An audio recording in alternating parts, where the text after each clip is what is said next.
بسم اللہ الرحمن الرحیم۔ میرے چینل کا نام اسلامک انسپائریشن ہب ہے۔ آج میں آپ کو ایک ایسے بادشاہ کا واقعہ سناتی ہوں جس نے دنیا میں جنت بنائی تھی۔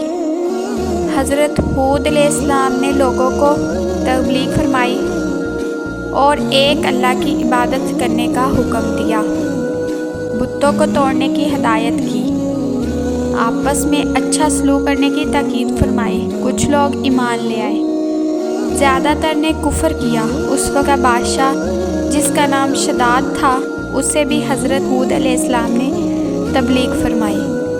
اس نے کہا، اے ہود، اگر میں تیرے خدا پر ایمان لے آؤں تو مجھے کیا ملے گا؟ آپ رحمۃ اللہ علیہ نے فرمایا، جنت ملے گی۔ اس نے کہا، جنت میں کیا ہے؟ آپ نے فرمایا، جنت میں باغ ہیں، شہد اور دودھ کی نہریں ہیں، یاقوت اور زمرد کے محلات ہیں۔ جنت کی دیوار کی اینٹیں ایک سونے کی اور ایک چاندی کی ہے، گھاس زعفران کا ہے۔ جنت میں نہ سوئیں گے نہ مریں گے، وہاں حسن و جمال والی حوریں ہوں گی۔ اس نے کہا، ہود، ایسی جنت کی مجھے کوئی ضرورت نہیں، ایسی جنت تو میں زمین پر بنا سکتا ہوں۔ جاؤ اپنا کام کرو اور دیکھنا میں زمین پر اپنی جنت بناؤں گا جو تیرے خدا کی جنت سے اچھی ہوگی۔ خداوند کریم نے فرمایا، اے ہود علیہ السلام، اسے ڈھیل دے دو، اسے جنت بنانے دو، لیکن اسے جنت دیکھنا نصیب نہ ہوگی، بے شک تیرے رب کی پکڑ شدید ہے۔ خدا کے باغی انسان نے جنت بنانے کی تیاری شروع کر دی۔ اس نے 40 میل مربع زمین کے گرد دیوار بنائی، جس کی 1 اینٹ سونے کی اور 1 چاندی کی تھی، اور ہر قسم کے درخت کے ساتھ جوہرات لگائے۔ 1,00,000 آدمیوں نے جنت بنانے کا کام شروع کیا۔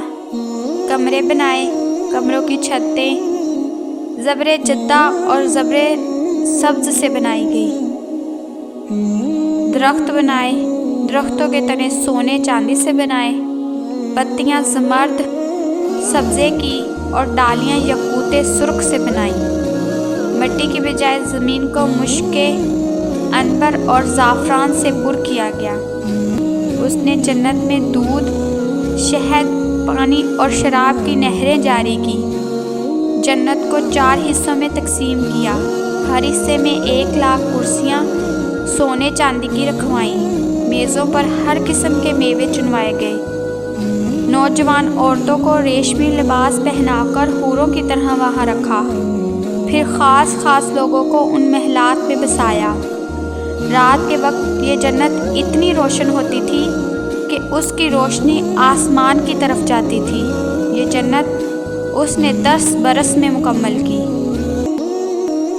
شداد کے ملازم لوگوں سے سونا چاندی جبراً چھین لیتے تھے۔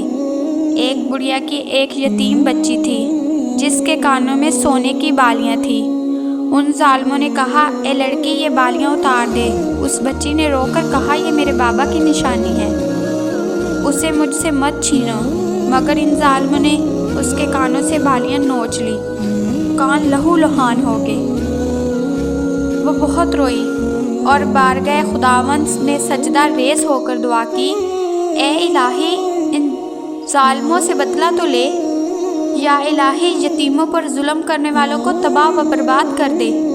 خداوند تعالیٰ نے فرمایا حضرت اسرائیل علیہ السلام سے، جا، شداد اپنی جنت دیکھنے نہ پائے۔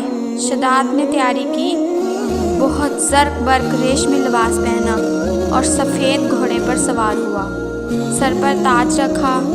2000 لونڈیاں ساتھ ہوئیں، 2000 نوجوان ہمراہ عزیز وقارب ساتھ لیے۔ شادیانے بجنے لگے اور اعلان ہونے لگا کہ لوگوں، آج بادشاہ اپنی جنت دیکھنے جا رہے ہیں، راستے صاف کر دو، کوئی بھی راستے میں کھڑا نہ ہو ورنہ گردن کاٹ دی جائے گی۔ اتنے میں حضرت ملک الموت پرانے کپڑے پہنے ہوئے آدمی کی صورت میں تشریف لائے اور فرمایا، بادشاہ میری ایک بات سن لے۔ بادشاہ نے کہا، میرے پاس وقت نہیں۔ ملک الموت نے کہا، بس 1 منٹ کی بات ہے، سن لے شداد۔ شداد نے کہا، پیچھے ہٹ جا، میں تیری کوئی بات نہ سنوں گا۔ ملک الموت آگے بڑھے تو سپاہیوں کو حکم دیا، اسے روکو۔ ملک الموت نے فرمایا، مجھے روکنے والا پیدا ہی نہیں ہوا۔ سپاہیوں نے بہت روکا مگر آپ بڑھنے لگے اور جا کر کہا، اے شداد سن، مجھے پہچان میں کون ہوں؟ میں وہ ہوں جو ماؤں کی گود سے ان کے بچے چھین لوں گا، کوئی میرے آگے اف نہ کرے گا۔ میں وہ ہوں جو بڑے بڑے متکبروں کا تکبر گھڑی میں خاک میں ملا دیتا ہوں۔ میں وہ ہوں جس سے بڑے بڑے بادشاہ بھی شکست کھا گئے۔ میں وہ ہوں جو سب کو روتا چھوڑ کر گھروں کو ویران کر جاتا ہوں۔ میں وہ ہوں جو جسم کو بے جان کر دیتا ہوں۔ میں وہ ہوں جس کے سامنے کسی کی نہیں چلتی۔ شداد نے کہا، جلدی بتا تو کون ہے؟ حضرت عزرائیل علیہ السلام نے فرمایا، تو پھر سن، میں موت کا فرشتہ ہوں۔ یہ سنا تو شداد پر لرزہ طاری ہو گیا، اسے سب کچھ بھول گیا، آنکھیں پتھرا گئیں۔ بولا، تھوڑی سی مہلت دے دے۔ کہا، میں کچھ مشورے کر لوں۔ فرمایا، پہلے تیرے پاس وقت نہ تھا، اب میرے پاس وقت نہیں ہے، تجھے مہلت نہ ملے گی۔ اتنا کہا اور اس کی جان قبض کر لی اور تڑتا رہا، بلکلاتا رہا، مگر کوئی اسے بچا نہ سکا۔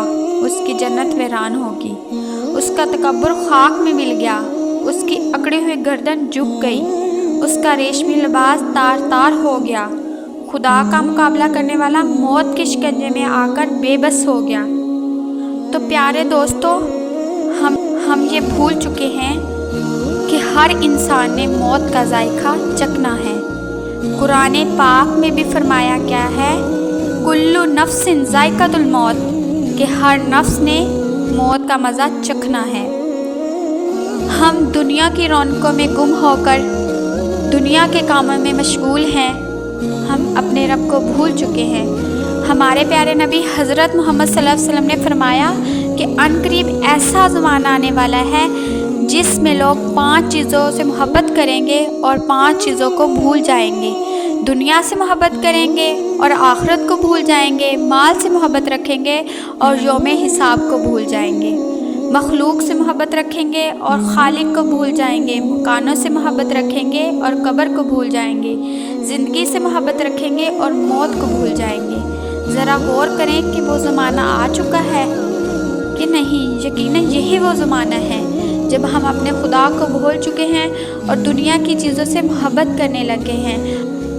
اللہ مجھے اور آپ کو خدا سے محبت کرنے کی توفیق عطا فرمائے۔ میرے چینل کو لائک، سبسکرائب اور شیئر ضرور کریں۔